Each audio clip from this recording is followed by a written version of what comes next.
Welcome to Spotlight. I'm Colin Lowther. And I'm Katy Blake. Spotlight uses a special English method of broadcasting. It is easier for people to understand no matter where in the world they live.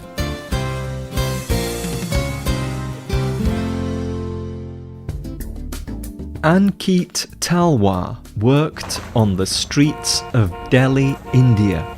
He sold clothes for children. This helped him learn business skills. But this was not Talwar's main job. He was also an engineering student. Talwar wanted to continue his studies in Europe. So he studied to take the test of English as a foreign language, the TOEFL. Talwar studied very hard, and he won scholarship money to study engineering at a university in Spain. The scholarship paid many of Talwar's school costs. Talwar won the scholarship for hard work in many areas of his life, but he mainly got it because of his high score on the TOEFL exam.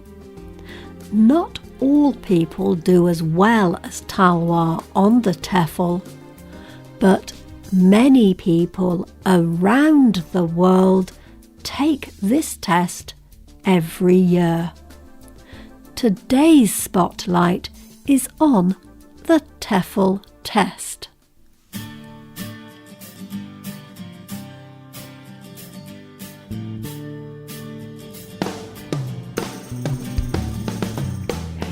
Experts at Stanford University in the United States created the TOEFL in 1964. They saw that many people wanted to study in universities in the US and other English-speaking countries. But these schools needed to know that people coming from other countries could communicate well in English. The schools wanted to accept international students, and they wanted these students to be successful in English-speaking universities. So they needed to test international students' English language skills before admitting them. There are different tests to determine a person's English language skills. Each university decides which test it will give. However, most choose the TOEFL. Another test universities may choose is the International English Language Testing System, or IELTS. To get a job or enter a school, most English-speaking universities require international students to pass these tests. That way, they can learn well in classes that are taught in English. Most people who take the TOEFL are students, but some people take the TOEFL or the IELTS for other reasons. Some workplaces require a language test. It can be helpful for moving to an English-speaking country. And many professional programs require a test too. For example, a doctor who is moving from India to the US may have to take the TOEFL. This may be needed for approval to do her job in a new country. No matter What a person's reason is for taking the TOEFL, he or she takes the same test. The TOEFL is standardised. There are over 4,000 places that give the TOEFL. People in over 100 different countries take it. But every person takes the same test. Experts then mark the test and give the person a score. The experts do not know whose test they are marking. This kind of test is more fair.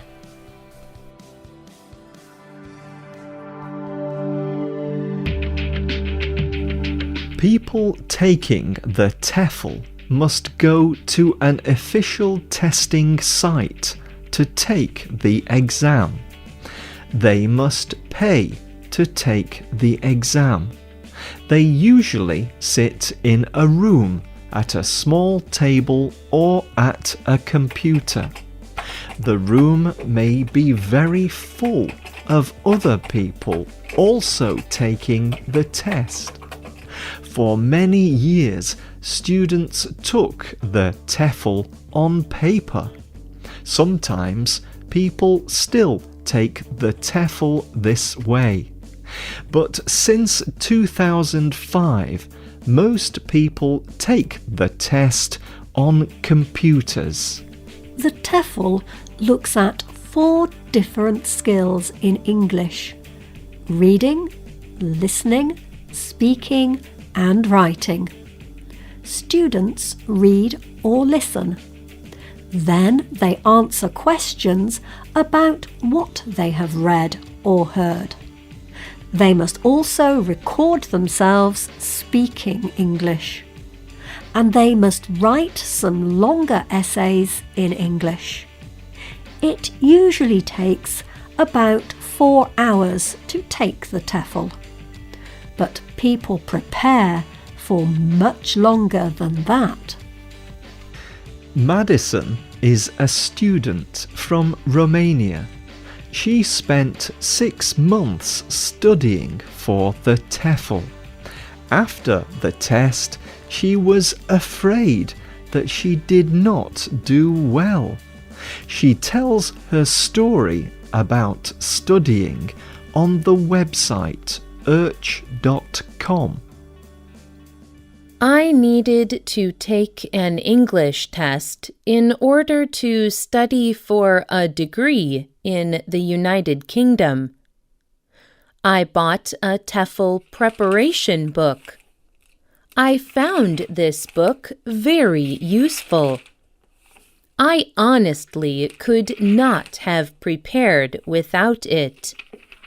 Whatever mistakes I made, I do not think they were caused by a lack of preparation. Unfortunately, I am not satisfied with my performance. But me and everybody in the same position, we must try again. Failure cannot get us down. Madison did not have to try again. 1 week later, she found she had a good score on the TOEFL. But doing well on the TOEFL can be difficult for some people. They may not be as prepared as Madison, or they may have been distracted in the testing room. Sometimes testing rooms are full of people. Many people are recording themselves speaking. It can be difficult for students to do well in this environment. Studying for and taking the TOEFL can be stressful, but many people must take it. and lots of people have already used the TOEFL to follow their plans for work or study. We end today's programme with some good advice from people who have taken the TOEFL successfully. Kim Min-woo is a student and scholarship winner from Korea. In the Korea Times, he talked about his experience. He told people taking the TOEFL that it is important to practice hearing, reading and speaking English. Try to hear and see English often. Speak as much as possible. The best way to improve speaking is to practice. Speaking to one's friends and English teachers would definitely help. Always keep in mind that practice makes perfect. Anna Barbu from Romania found a way to study while enjoying television shows and films. She told US News, "Subtitles on films helped me increase my understanding of English idioms. I learned how native speakers used the language, rather than just reading whatever English manual we had or listening to a teacher." Alice Chen from Taiwan is a very successful test taker. She won scholarship money for her TOEFL score. She gives simple but good advice to test takers. Take it easy, but be prepared. what about you? Do you plan to take the TOEFL? If you have already taken it, what was your experience? What is the best advice you have heard? You can leave a comment on our website or email us at radio@radioenglish.net. You can also comment on Facebook at facebook.com/spotlightradio. The writer of this programme was Rena Dam. The producer was Bruce Gulland. The voices you heard were from the United Kingdom and the United States. All quotes were adapted for this programme and voiced by Spotlight. You can listen to this programme again and read it on the internet at www.radioenglish.net. This programme is called Taking the TOEFL. We hope you can join us again for the next Spotlight programme. Goodbye.